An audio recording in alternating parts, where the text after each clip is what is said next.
They'll close from week 14 on, hosting the Chiefs, hosting the Pats, at the Raiders, at the Bills. That's fine because Key setting it up, it's so much easier than that. If they can get past their bye, tongue planted firmly in cheek, they get past the Rams, then it's really easy out of the gate for Tua because you got Arizona, Denver, the Jets, the Bengals, a great opportunity for a smooth start after the bye. And you essentially said this is exactly when we were going to see Tua. It's not rocket science. No, it's not. When you look at just the history of the NFL and how they like to do business, they like to get into things around the bye time, whether it's making adjustments on the coordinating positions or who's calling plays or all of those sort of things, or whether players come back off injuries, give them an extra week, or a guy should come back.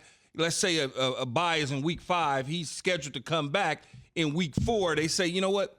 We got week 5. Let's bring him in week 6 so we can get him prepared during the bye to do everything we need to do. And you look at the quarterback situation, is no different than Tua, halfway point. Now, you say, okay, well, you give him just a little bit last game, just a taste. Let him out there a little bit of taste, which was fine. Now you have the bye to get him up to speed where he becomes the number one guy. You spend a little more time coaching him up, doing that bye process. Now you face the Rams. A lot of people say, why would you throw him out there to the Wolves against Aaron Donald?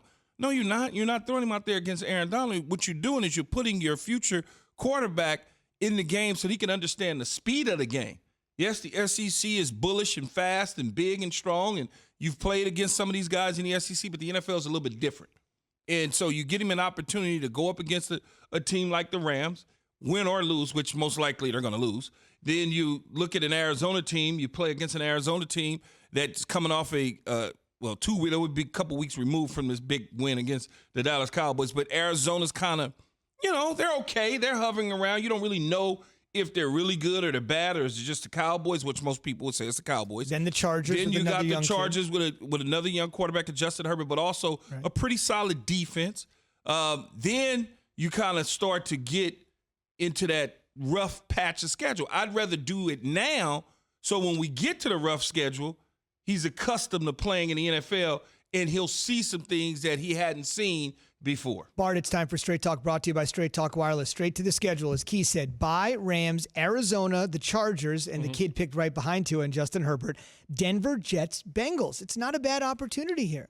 I mean, what you're really hoping for, that he plays well, he gets some experience. The future is now. You understand that Fitzmagic was just there as a placeholder to try and tutor this young man, try and get him ready to go. But, what you hope, and I don't believe that they can get one of these wild card spots because they're not going to win a division. No, you think about what's going to happen with, I think since Cleveland are picking back up, I think that Baltimore, you may get 2 or 3 from the AFC North. What you want is to put him in a situation where you can see what he's made out of and get him some type of experience in high-pressure situations, because you get down near the end of the season, he's going to have opportunity to maybe have some success. And then what happens is generally by week 5, of starting, people are going to get a book on him. He's going to be forced to adjust and have to figure out how to do things a little differently. He's going to get exploited a little bit.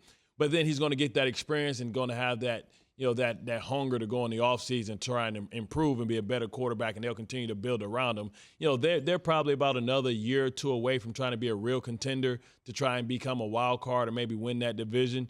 And you want to, you see what's happening across the league with Joe Burrow. You see what's happening with Herbert, who I think has exceeded all expectations. So you say, we got a guy that we believe in that would have been the number 1 overall pick if he hadn't got hurt in college. Let's get him out there. Let's kind of excite the fan base. You saw the reaction when he went in the game, late in the game. They didn't just put him in there to hand the ball off. They wanted to give him some throws in a situation where they felt like he was protected because the Jets don't have a great pass rusher, and then the game was over. So now you can take that next step. It's always football 101 that, you want to get preparation for a quarterback, the week of the bye. That's when decisions are made. That's when you self-scout, right? So now this gives them an opportunity to say, okay, nobody knows how they're going to attack with Tua, right? So now that gives them an added advantage coming in against a team like the Rams, because he gets to come in and get opportunity where they don't have that book on him. So I don't fear Aaron Donald. They'll max protect. They'll do things, get him, moving outside the pocket, boots, throwbacks,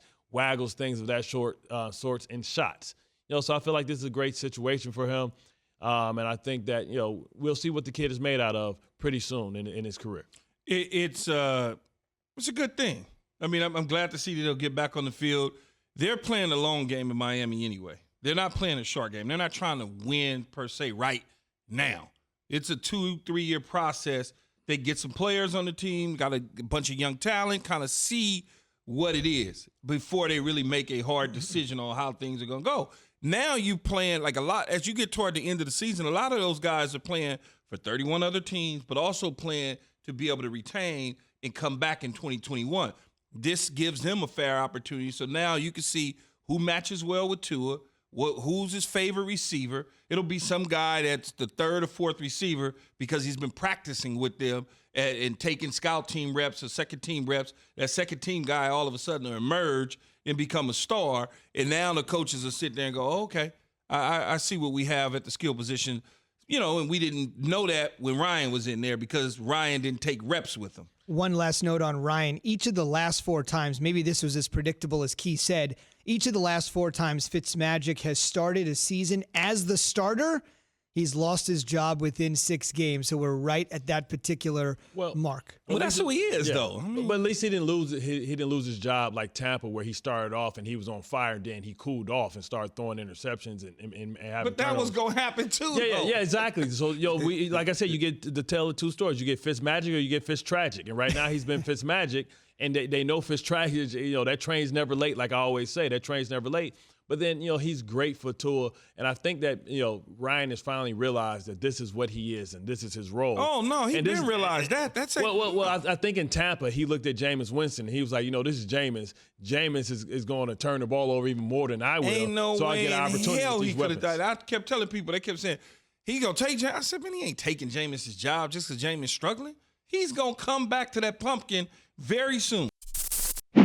Thanks for watching ESPN on YouTube. For live streaming sports and premium content, subscribe to ESPN Plus right now.